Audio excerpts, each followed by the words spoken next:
Ya. Bonsoir les amis, moi c'est Neville et Juste. Je suis encore une fois très reconnaissant de nous retrouver au travers de ces nouveaux numéros sur cette chaîne Neville Immigration TV. Je commence d'abord par remercier tous ceux-là qui nous suivent du Tchad, du Cameroun, du Gabon, de la République démocratique du Congo, de la République du Congo, donc qui est le Congo-Brazza. Tous ceux-là qui nous suivent du Burundi, oui, j'ai vu des gens qui m'ont écrit à partir de Burundi. Tous ceux-là qui nous suivent, tous les Congolais ou tous nos frères qui sont en Afrique du Sud, un pays anglophone qui traversent des difficultés, qui veulent à tout prix immigrer vers les États-Unis ou soit le Canada. Je connais ce que ça fait vivre à l'étranger. J'ai vécu à l'étranger. Je peux vous dire, chers amis et frères, qu'il n'y a pas beau vivre que chez soi. C'est plus que vivre à l'étranger. Et je ne vous décourage pas à venir à l'étranger, mais tout simplement, je suis en train de vous appeler à la conscience, que vous puissiez voir ce qui se passe actuellement dans le monde. Les choses sont en train de s'empirer partout, des crises et des crises. Malheureusement, quand nous voyons tout ça, nous regardons ce qui se passe dans nos propres pays, cela nous fait très mal. Vous voyez voir ce qui se passe dans nos propres pays, où nos dirigeants n'arrivent pas à prendre conscience de travailler afin d'amener notre pays à un certain standing. Chaque personne voudra mieux vivre dans son pays. Alors voilà pourquoi nous avons conçu ces émissions avec beaucoup d'autres compatriotes qui viennent d'autres panafricains, africains qui viennent de l'Afrique, qui viennent du Cameroun. J'en vois beaucoup qui parlent sur le business. D'abord, je commence aussi d'abord par féliciter une dame. Pour ceux-là qui n'ont pas encore vu la vidéo, vous pouvez aller, vous allez voir une vidéo. Il y a une dame, elle est vraiment congolaise, elle est camerounaise. Et elle a actuellement d'ailleurs un salon. Elle a fait un business de salon de coiffure du côté de Maryland. Alors quand vous regardez, ça fait très beau et ça donne du courage. C'est quelque chose à encourager. Alors maintenant, imaginez que si chaque Africain pouvait aussi créer un business de ces genres, pas seulement de même parce que nous, on est habitués à beaucoup à copier les uns les autres, non, mais avoir ne fût-ce qu'une idée de créer un business avec une grande vision que ce business intéresserait même ceux qui ne sont pas des Africains. Par exemple, des Américains, des Blancs tout comme des Noirs, des Haïtiens, des Jamaïcains, des Espagnols, ce que nous appelons généralement les Spanish, des Canadiens, tout le monde. Alors, vous verrez combien cela peut être d'un grand avantage capital et cela peut contribuer d'une manière ou d'une autre à l'épanouissement de l'économie africaine. Les dirigeants n'ont rien fait, ils sont là que pour voler, voler pour leur pays, ils volent parfois, ils investissent à l'étranger, et quand ils sont chassés du pouvoir, d'une manière ou d'une autre, ils fuient, ils vont aller se réfugier aussi à l'étranger. Et on commence à leur bouffer de l'argent, bouffer des taxes petit à petit. Et c'est malheureux que nous puissions constater cela. Donc, merci beaucoup à tous ceux-là qui me suivent. Il y a beaucoup de questions que vous avez posées. Je vais accorder environ 5 à 10 minutes vers la fin de cette émission. Je vais présenter cette émission dans une vingtaine de minutes, mais les 10 dernières minutes seront consacrées à la réponse par rapport à toutes les questions que vous m'avez posées sur cette chaîne. Alors, je vous dis d'abord merci. Il y a David Kayembe qui a réagi, qui a réagi des États-Unis. Il y a Eduardo Saku que j'apprécie. Il y en a beaucoup. Il y a Roland Dato, il y a Kevin, il y en a beaucoup vraiment que je peux pas citer tout le monde. Il y a Eglantins. Donc, je vais essayer de répondre à vos questions, à tous ceux-là qui m'ont posé une question ce soir. D'abord, il y avait nos amis du Congo de la République du Congo qui m'ont dit que le Congo aurait signé un accord avec le Brésil pour l'octroi, pour que les ressortissants congolais de la RDC puissent se rendre au Brésil sans visa. Non, à cette question-là, je vous dis, mes chers amis, ce n'est pas vrai. J'ai essayé de parler avec quelques-uns qui m'ont contacté. Je leur ai dit que non, l'information n'est pas comme ça. Il y a eu par contre certains accords ou euh, certaines ententes entre le gouvernement congolais et le Brésil Mais cela ne concerne plutôt que ceux qui ont les visas diplomatiques. C'est-à-dire que les officiels congolais, les diplomates congolais, ou tous ceux-là qui détiennent un visa diplomatique de la République démocratique du Congo, peuvent aller au Brésil sans visa. Alors, je ne connais pas tout le monde qui est qualifié pour avoir le passeport diplomatique au Congo, mais je sais au moins que les députés, les sénateurs, les ministres, présidents de la République et des diplomates en poste ou ceux qui dépendent du ministère des Affaires étrangères en général, le ministre des Affaires étrangères lui-même, la plupart de ces gens sont détenteurs du passeport diplomatique de la République démocratique du Congo et par conséquent, ils ont droit de se rendre au Brésil sans pour autant avoir le visa. C'était ça le protocole d'entente qui a été conclu récemment entre la ministre des Affaires étrangères du Congo, Thérèse Kayikwamba, et les autorités brésiliennes. Je ne sais pas si c'est déjà entré en vigueur, mais voilà un peu ce qu'il y a. Donc, pour ceux-là qui ont des visas, tous ceux-là qui ont des passeports ordinaires, réguliers congolais, en tout cas, si l'on vous a dit ça, jusqu'à ce jour, à ce soir, le 6 septembre 2025, ces passeports ordinaires, vous n'avez pas le droit de vous rendre au Brésil. Vous avez besoin de vous procurer un visa du Brésil. Donc, voilà un peu la première mise au point que je voulais faire.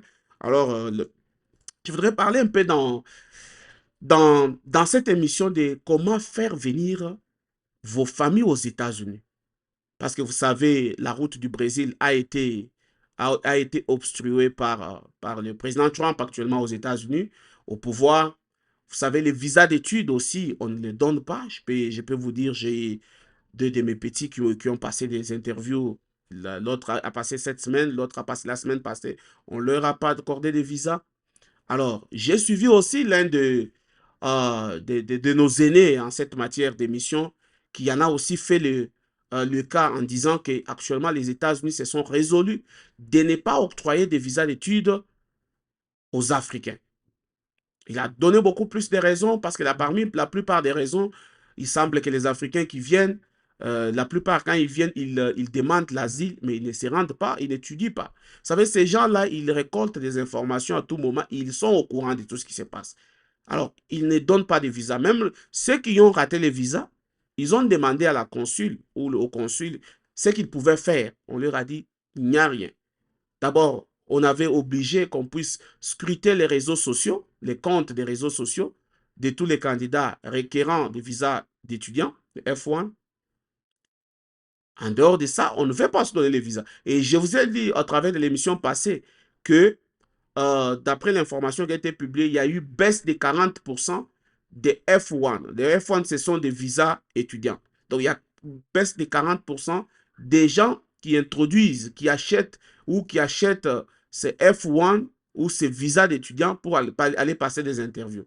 Donc, ce qui vous montre déjà que c'est une situation qui est déjà vraiment difficile pour que des citoyens africains en général se tapent les visas non immigrants d'étudiants. Alors, comment pallier maintenant à cette difficulté? Alors, dans les 10 minutes qui suivent, je vais simplement vous donner quelques informations. Alors, pour pallier à cette difficulté, la loi américaine elle-même prévoit des modalités plus pratiques qui permettraient à tous ceux-là qui veulent. Donc, c'est un droit. Quand on parle d'un droit, vous pouvez soit l'exercer, soit vous pouvez aussi abandonner votre droit. Alors, maintenant, parlons du cadre dans lequel vous voulez exercer votre droit.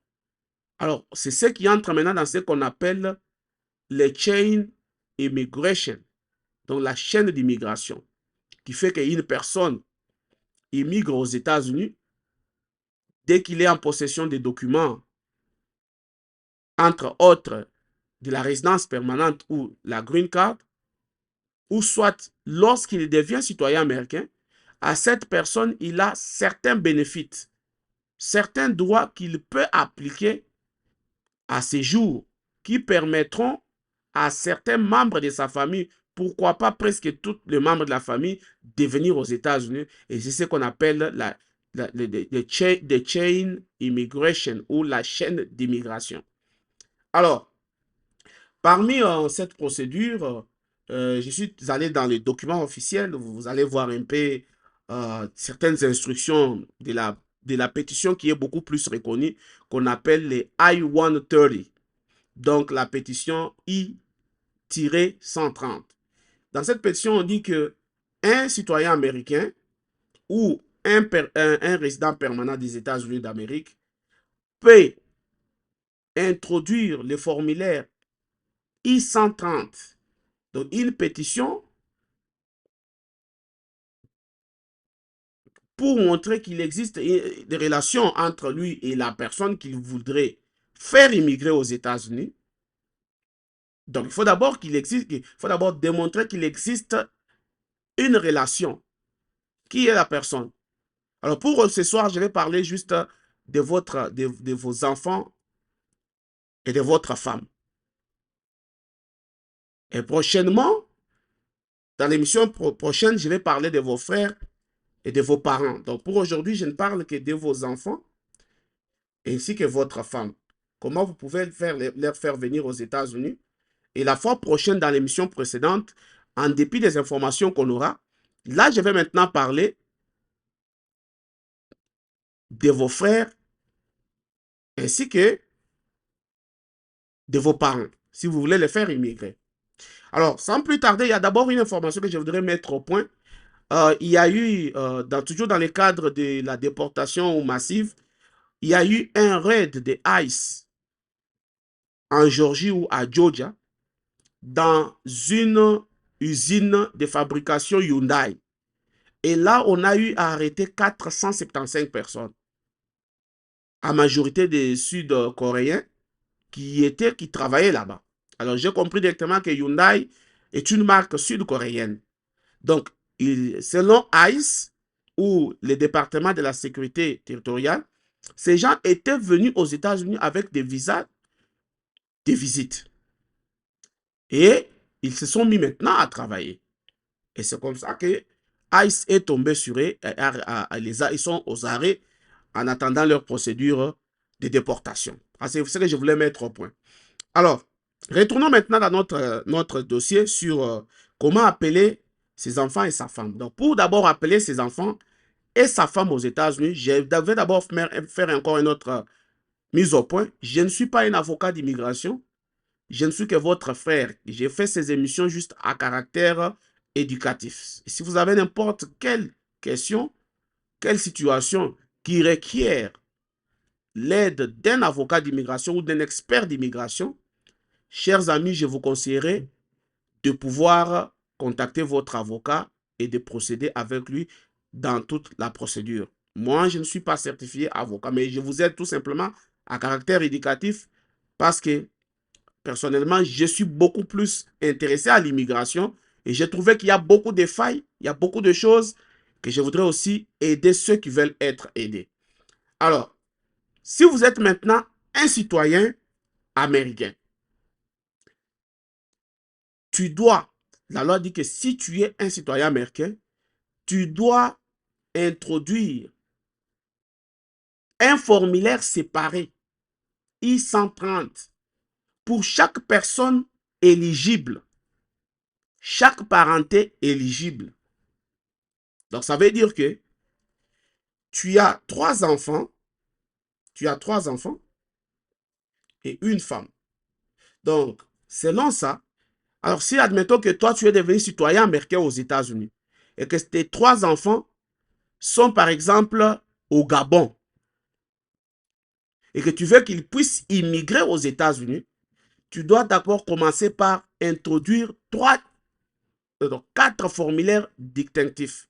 Donc, tu vas avoir un formulaire pour un enfant, d'abord un formulaire pour ta femme, un formulaire pour l'enfant, un deuxième formulaire pour l'autre enfant, troisième formulaire pour l'autre. Donc, tu auras au total 4 formulaires.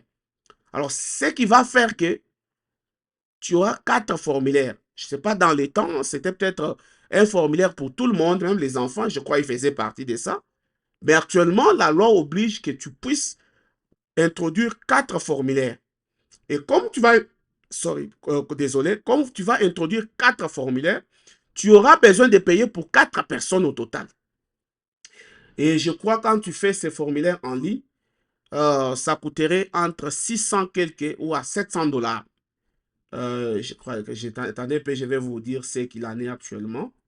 Peut-être que ça a changé. Non. Je crois que ça a changé. Euh, il faudrait que j'entre un peu quelque part pour voir combien ça se paye. Euh, mais je crois que ça doit être 600 ou 700 quelques dollars que tu devrais payer. Donc, 4 formulaires I-130. Alors, maintenant, je suis toujours prêt à vous aider pour vous montrer comment introduire ces formulaires I-130 pour appeler sa femme et ses enfants qui sont en dehors des États-Unis d'Amérique. Ah, si vous en avez besoin, cela maintenant dépendra de vos réactions par rapport à cette émission. Là, je reviendrai. Je ferai maintenant une émission où je partage l'écran. Je vous montre comment remplir ces formulaires en langue française. Il y a beaucoup de formulaires aussi qui existent en anglais, mais je vais les faire en langue française. Si vous en êtes intéressé, faites-moi savoir dans les commentaires de cette émission.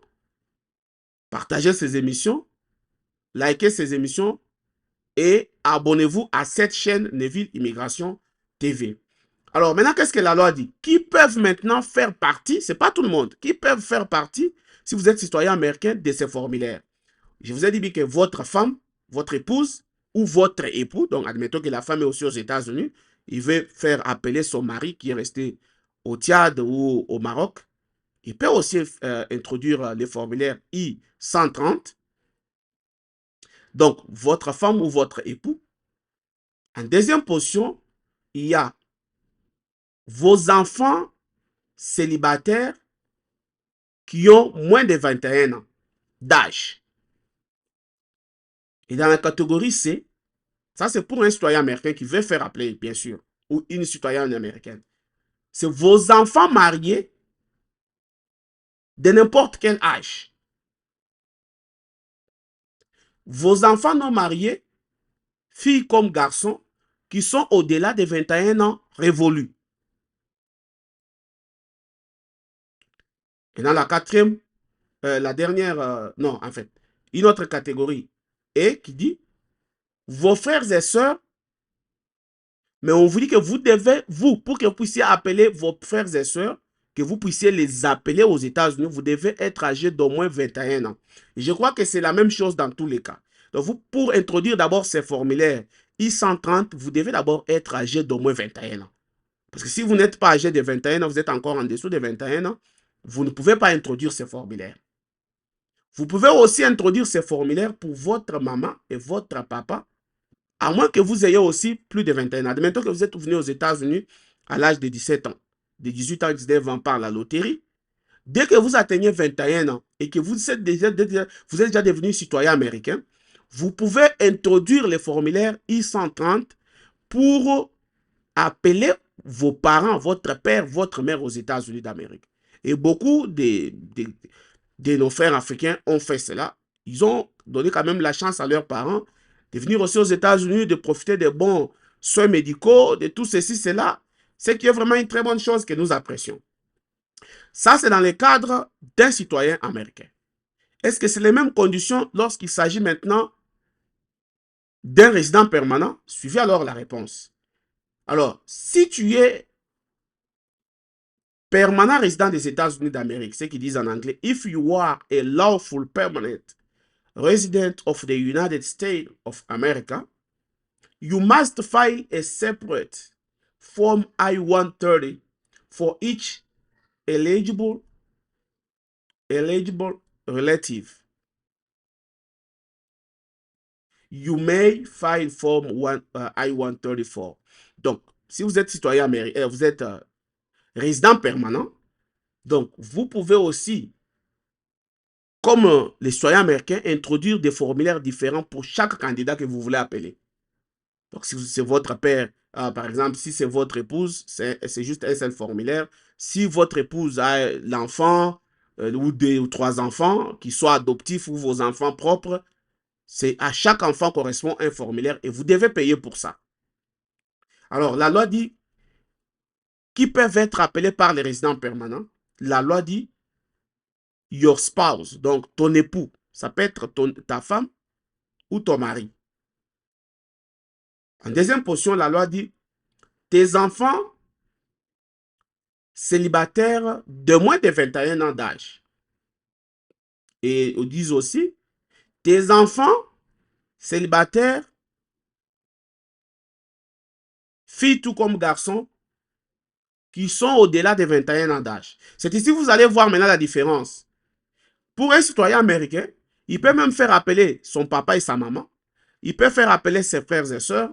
Il peut faire appeler ses enfants mariés de n'importe quel âge. Il peut faire appeler, donc, non, voilà un peu le 3. Mais quand vous allez maintenant au niveau du résident permanent des États-Unis, celui qui a la green card, lui ne peut pas appeler ses parents. Il ne peut pas appeler ses frères et sœurs. Il ne peut pas plutôt les appeler, les faire immigrer aux États-Unis. Ses enfants qui sont mariés, de n'importe quel âge. Voilà ce que la loi dit. Donc, voilà un peu ce que je voudrais dire. Là, je suis un peu clair pour ceux-là qui veulent écouter cette émission, réécouter ça. La fois prochaine, nous allons parler de comment maintenant faire. Maintenant, on va parler du délai. D'abord que ça va prendre. La fois prochaine, on va parler euh, de frères et sœurs, des citoyens américains. On va parler des parents, des citoyens américains. On va aussi parler des enfants. Non, des enfants, on en parle tous aujourd'hui. Donc, aujourd'hui, nous allons d'abord nous limiter tout simplement que vous pouvez introduire la demande d'immigration ou la pétition pour votre époux ou épouse, pour vos enfants qui sont mariés ou non mariés, de n'importe quel âge. Ça, c'est pour les citoyens américains. Alors, comment les faire? Réagissez au travers de cette émission. Alors, nous allons alors revenir ici pour vous présenter les formulaires en question et vous expliquer comment on remplit les formulaires. Comment les faire. Parce que beaucoup de gens commettent des erreurs à ce niveau, ce qui fait que la plupart des dossiers durent beaucoup au niveau d'immigration. Et actuellement même, ils ont dit que si vous faites un dossier avec beaucoup d'erreurs, on va juste prendre les dossiers, on va les mettre à côté. On ne va même pas vous appeler pour vous dire non, il faut arranger là-bas. On met seulement les dossiers à côté. Point barre. Point barre. Donc, vous avez tout intérêt à faire un très bon dossier, à respecter ça, pour que le dossier puisse aller aussi rapidement que possible et que la personne que vous voulez faire immigrer aux États-Unis puisse se taper son visa le plus tôt possible que ça puisse être. Alors, je rentre maintenant à la séance des questions. La première question m'a été posée par exemple, il y a déjà ceux qui ont réagi, d'accord, pour les émissions live, les week-ends, soir ou autres jours. Ok, ils disaient évidemment que ça soit le soir. Une question de savoir, moi et ma femme, nous n'avons pas d'enfants, mais moi, j'ai ma fille, des mères décédées. Il a aussi un fils par un autre monsieur, donc l'homme, ça veut dire que l'homme et la femme, monsieur Eduardo, il dit que lui et sa femme, ils ont 2 enfants. Donc, lui, il a un enfant qu'il a eu avec une maman qui est déjà décédée. Et la femme aussi a un enfant qu'il a eu un autre monsieur. Et le garçon a le nom de son père. Je crois qu'il veut savoir s'il peut immigrer avec eux. Monsieur Eduardo, je crois que cela dépend aussi de la législation de votre pays. Maintenant, lorsque vous voulez immigrer, il y a d'abord, je m'excuse, laissez-moi d'abord boire un peu d'eau. Maintenant, si vous voulez immigrer vers les États-Unis, par exemple, ou le Canada, alors il faudra alors voir la législation de votre pays et la législation du pays dans lequel vous voulez immigrer. Ça veut dire que quand tu as déjà, par exemple, ici aux États-Unis, ça ne se fait pas automatiquement. Quand ta femme, tu vas épouser une femme qui a des enfants ou un homme qui a des enfants, si vous vous êtes épousés, si vous tous vous avez des enfants issus d'autres mariages, vous devez à un certain âge, adopter ses enfants officiellement. Donc, il faudra aller d'abord adopter l'enfant de votre femme ou l'enfant de votre mari, vous devez l'adopter officiellement. Et c'est en cela qu'on va les reconnaître comme étant votre enfant adoptif. Alors, maintenant, dans les cas d'immigration, ça va dépendre de qui est d'abord dans un bon, à qui profitent les bénéfices d'immigration. Si c'est votre femme qui a gagné, par exemple, à la loterie ou qui veut immigrer, son enfant n'aura pas de problème. C'est son sang, elle va déclarer son enfant. Mais ton enfant, à toi aussi, pour éviter des problèmes, si vous êtes déjà dans un couple, pour éviter des problèmes, c'est la femme qui a gagné. Il faudra que toi, tu puisses adopter cet enfant-là officiellement. Non. En fait, comprenez-moi. Il faut que votre femme adopte l'enfant officiellement. Parce que c'est votre enfant, mais c'est elle qui a reçu à la loterie. C'est elle qui doit adopter l'enfant officiellement. Donc, elle aura là les actes de naissance de sa fille ou son garçon. Elle aura aussi l'acte de naissance et d'adoption de votre fille ou de votre garçon. Ça va rendre les choses faciles au niveau du consulat ou de l'ambassade. Et c'est vice-versa. Donc, maintenant, en République démocratique du Congo, cela ne peut être reconnu que si l'enfant doit être adopté. Et il y a aussi, c'est un autre sujet sur l'adoption, il y a des procédures. Combien de temps vous devez rester avec l'enfant pour que ça soit reconnu, adopté, tout ça. Et même aux États-Unis, on oblige que l'adoption ait lieu avant que l'enfant ne puisse avoir 16 ans. Donc, il faut adopter un enfant avant qu'il ait 16 ans. Au-delà de 16 ans, on ne reconnaît pas ça. Et même aux États-Unis, pour adopter, par exemple, si tu es encore au pays, il faut adopter quand tu n'as pas encore la nationalité américaine. Il faut que cette adoption soit d'abord valide dans ton pays d'origine pour qu'elle le soit aussi aux États-Unis. Mais dans tous les cas, les deux pays acceptent l'adoption. Beaucoup de gens amènent des enfants. Oui, bien sûr, ils ne disent pas si vraiment c'est son enfant, son propre enfant ou s'il est enfant adoptif. Mais moi, je pense qu'il faudra faire des choses de la manière la plus correcte pour éviter des problèmes même plus tard. Parce que ces gens-là, plus tard, il y a quelque chose qui peut vous arriver aux États-Unis et on vous oblige, par exemple, on prend l'enfant, on oblige qu'on puisse passer des examens ADN. On trouve que l'enfant ne vous appartient pas. On peut vous refouler même après avoir eu la nationalité, même après 20 ans, 30 ans. Alors imaginez ce que cela peut produire et pour l'enfant et pour vous-même. Donc, il faut toujours, quand vous faites ces émissions, vous qui nous écoutez à partir des États-Unis, parlez-en avec ceux qui font la loterie, qui font tout. Quand vous avez quelqu'un, membre de famille ou quelqu'un, l'enfant de votre frère, de votre grand frère, de votre grande soeur, tout ça, essayez toujours de lui octroyer les documents possibles. Et ces documents-là, ça doit être un document d'adoption qui justifie votre relation avec la personne qui va vous couvrir. Parce que plus tard, les choses peuvent toujours se tourner contre vous. Donc, voilà un peu le conseil que je voudrais donner.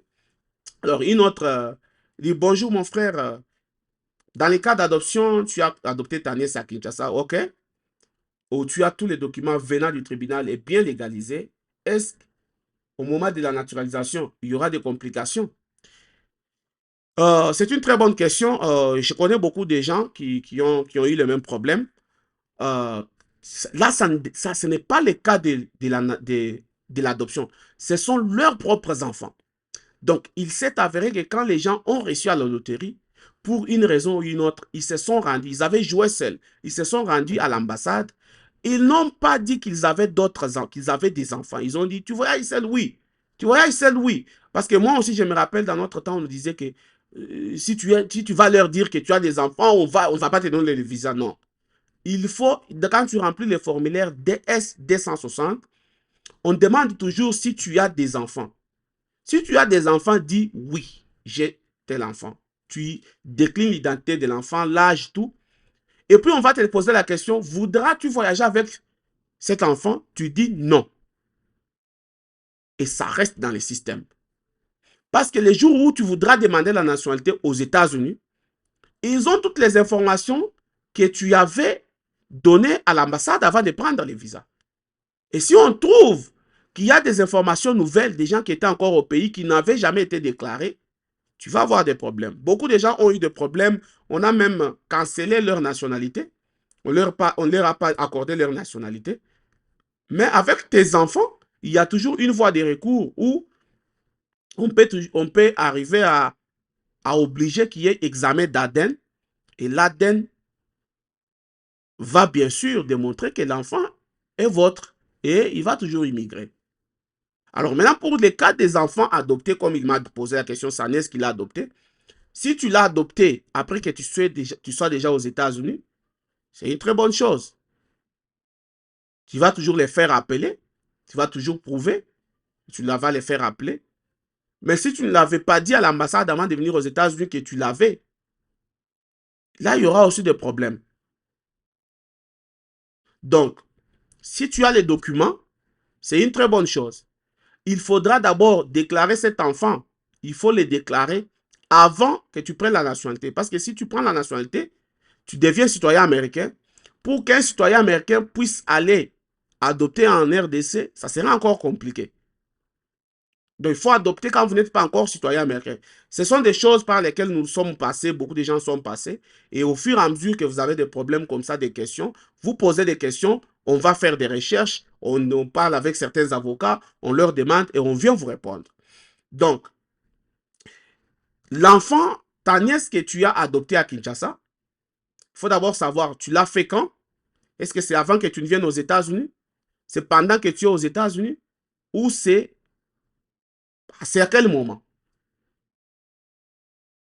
Mais quand tu es venu aux États-Unis, si tu avais déjà dit que tu n'avais pas quelqu'un, un enfant adopté ou un enfant, ou tu avais des enfants que tu as amenés ici, et que tu voudras aider ta nièce, elle peut toujours venir, mais il faut les déclarer avant de faire la nationalité, dire déjà que tu as un enfant que tu as adopté. Et moi-même, je peux dire que pourquoi seulement attendre la nationalité? Parce que tu peux aussi introduire déjà les dossiers même avant. Parce que l'adoption, elle est acceptée aux États-Unis. Mais aux États-Unis actuellement, les États-Unis savent bien que la République démocratique du Congo n'accepte plus les adoptions des étrangers. Donc, la RDC, depuis une certaine année, je crois en 2012, vous avez eu à voir des cas d'une personne qui a été emprisonnée en Belgique pour le trafic d'enfants. Qu'est-ce qu'ils ont fait actuellement? La RDC a donné des avertissements à toutes les ambassades pour leur dire qu'ils n'acceptent pas que les étrangers viennent adopter au Congo. Donc, c'est devenu un problème. C'est-à-dire qu'une fois que toi, tu prends la nationalité américaine, tu deviens américain, tu deviens étranger, tu ne peux plus aller adopter un enfant au Congo jusqu'à ce que la loi congolaise puisse lever cette option. Et quand tu vas le faire, tu introduis la pétition pour ta nièce adoptée, les, les États-Unis d'Amérique vont te compliquer, ils ne vont pas accepter ces cas. Et j'en connais déjà d'autres cas comme ça qu'ils ont eu à compliquer. Ils ont dit non, mais la République démocratique du Congo n'accepte pas. Donc ça devient maintenant un cas. Moi, je pense que si tu as adopté, tu peux faire entrer la pétition. C'est le meilleur moment qu'il faut entrer la pétition maintenant. Parce que quand tu auras, tu prouves déjà que tu l'as adopté. C'est toi qui la prends en charge. Tu fais payer ses études, tu fais tout. Tu veux qu'il puisse venir vivre avec toi. Maintenant, quand tu vas prendre la nationalité, l'enfant ne va juste que changer de statut. Au lieu d'être encore l'enfant d'un résident américain, ta nièce deviendra alors la fille d'un citoyen américain. On va changer son dossier et ça sera déjà en cours. Donc, il n'y aura pas de problème.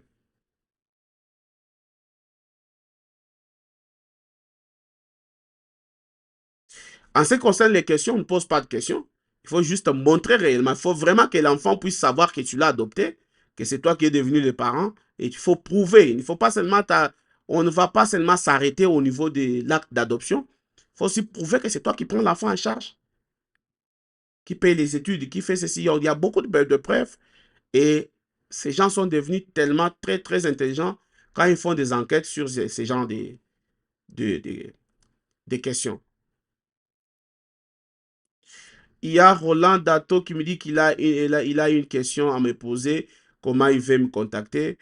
Monsieur Roland Dato, Roland Atto, euh, pour le moment, vous pouvez d'abord poser votre question en commentaire.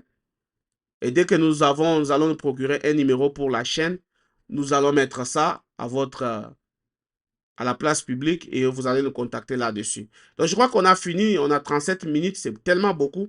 J'avais beaucoup de choses que j'avais préparées, mais je n'ai pas eu le temps de finir tout. Alors, je vous dis merci, chers amis. On se retrouve à la prochaine. Il y a aussi les cas du Canada, parce que le Canada actuellement a ouvert beaucoup de dossiers. Je n'ai pas touché ça. Je n'ai parlé que des questions-réponses. Je n'ai donné que quelques informations sur le Brésil. Et maintenant, il y a le Canada qui a ouvert encore une très très bonne opportunité pour immigrer au Canada. Je n'ai pas parlé de ça. Je n'ai pas parlé de visa d'étudiant. Là, vous pouvez maintenant aller. Je n'ai pas parlé de... En fait, il y a beaucoup de choses que je n'ai pas parlé, mais je suis à 37 minutes. Je ne voudrais pas que mes émissions traînent. En tout cas, je m'excuse pour ça. On se retrouve à la prochaine. Et je vous dis merci. Inch'Allah, que Dieu vous bénisse.